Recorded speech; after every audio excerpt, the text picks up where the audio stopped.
Hi, I'm Mike Kors. Welcome to StickLibrary.com. Today we're going to talk about how to play in a drumline technique, drum corps technique, etc. We're going to talk about how to hold the stick, grip and stroke, taps and accents, heights of rise, and different tricks. So come on in.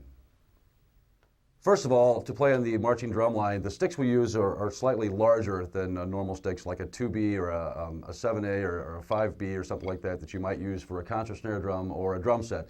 The drum corps sticks are commonly known as a 3S, which is a larger size, and they add more beef to the stroke, and they give you more opportunities for control with the back part of your hand, your back fingers.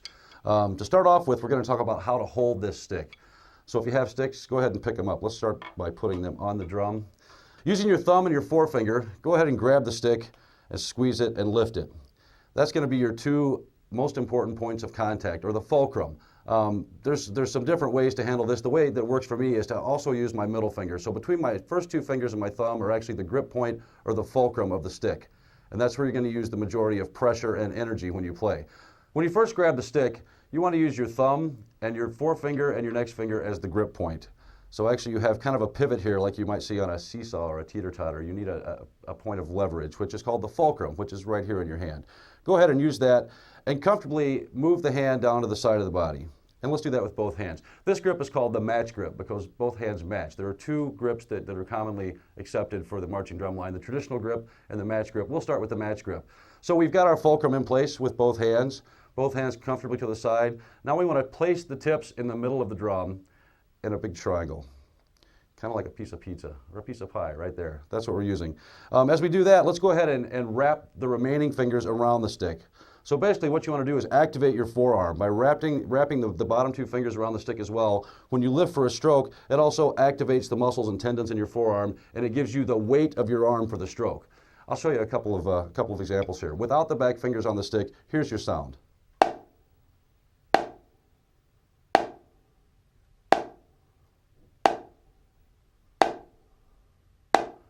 Very light, as you can see. As you wrap the remaining fingers around the stick and lift higher to activate the forearm, the tendons and the muscles and the weight of your arm, you can get a much beefier, much fuller sound.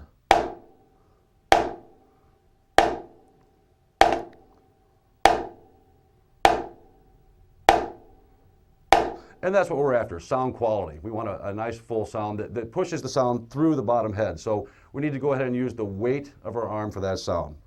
The commonly accepted strokes that we'll start out with are the accent stroke and the tap stroke. The accent stroke we're going to define as a full extension of the forearm. So start by lifting from the tip straight up. You can pretend actually that someone is standing above you with a string tied to the tip of your stick, and they're going to lift it up for you. So it goes straight up. That's what we want. That's our full stroke. And when we drop, we simply drop, remembering to keep the back fingers on the stick. So here's a full stroke with each hand. Lift and drop, lift and drop, lift and drop. If we forget to use the back fingers and we drop, we'll have some rebound. What we want to do is stop the rebound from happening in the marching drum line at first. We will use a legato stroke later that will incorporate rebound, but for right now, we want to just choke the stroke off after it hits the drum and stop it at about 2 inches. Here's an example of anchoring the stroke. Anchor. Anchor, and that's done with the back fingers. Let me do a few of those for you. Anchor, anchor, anchor, anchor.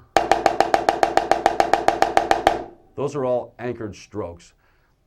If we fail to anchor the stroke and let the natural rebound happen, we'll have a thinner sound, a more legato sound. It'll be something like this. If you just take the back fingers off of the stick, this is no anchor. This is a legato stroke.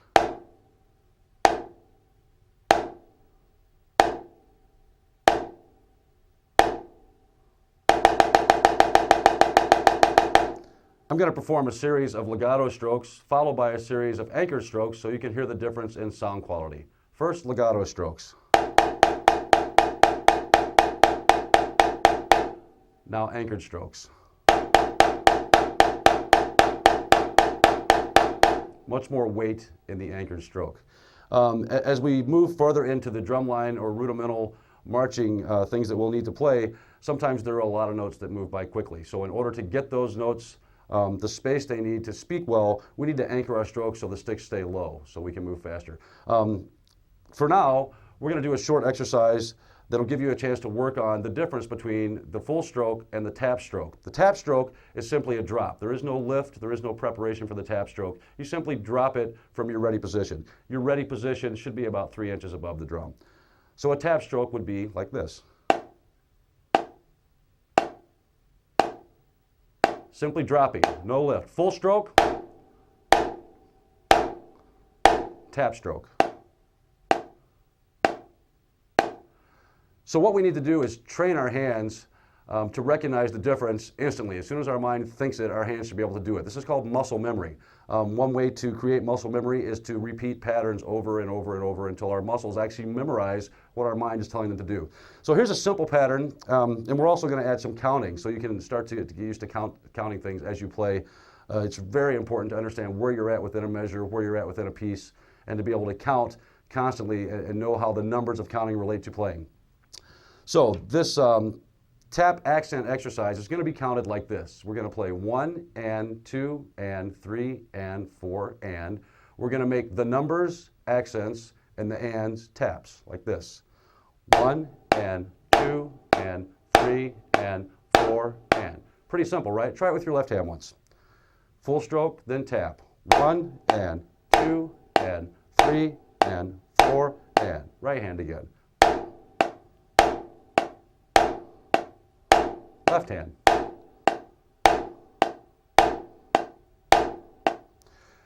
It's a good idea to practice that at the beginning of every practice session. If you can do that for 5 or 10 minutes a day, it'll really help to speed up your learning process. And I find it's really fun and comfortable to do it with your favorite music. So if you have a particular band you like that plays music that you enjoy hearing, put that on in your headphones or in the stereo and play along with it. That helps a lot. I'll do a few more of those just to show you. Accent, then tap.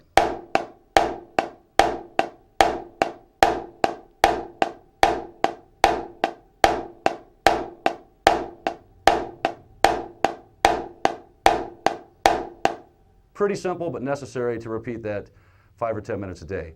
Along with learning the accents and taps, the difference between those, we also need to learn some basic things about coordination. And this is more of a mental thing than it is actually a physical thing. And one way we can do that is to rearrange the way we think about taps and accents within the counting system. So if you remember, our counting system is 1 and 2 and 3 and 4 and. We're going to simply shift now and do the reverse with the accents and taps. So the ands now are going to be the accents, and the numbers now are going to be the taps.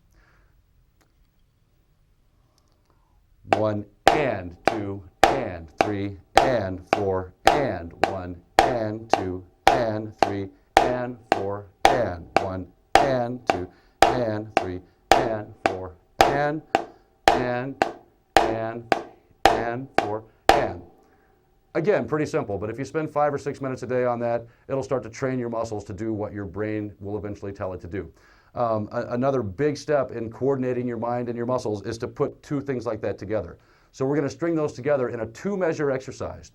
For those of you that would like to learn more about counting and phrasing things, the 2-measure exercise will now go like this. It'll go 1 and 2 and 3 and 4 and 1 and 2 and 3 and 4 and.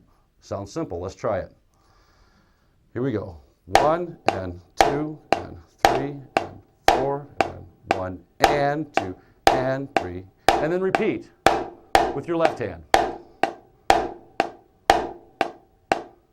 2 and 3. A little faster. 1 and 2 and 3 and 4 and 1 and 2 and 3 and 4 and 1, 2, 3, 4, 1, 2, 3, 4. This is Mike Kors from StickLibrary.com. Have a great day.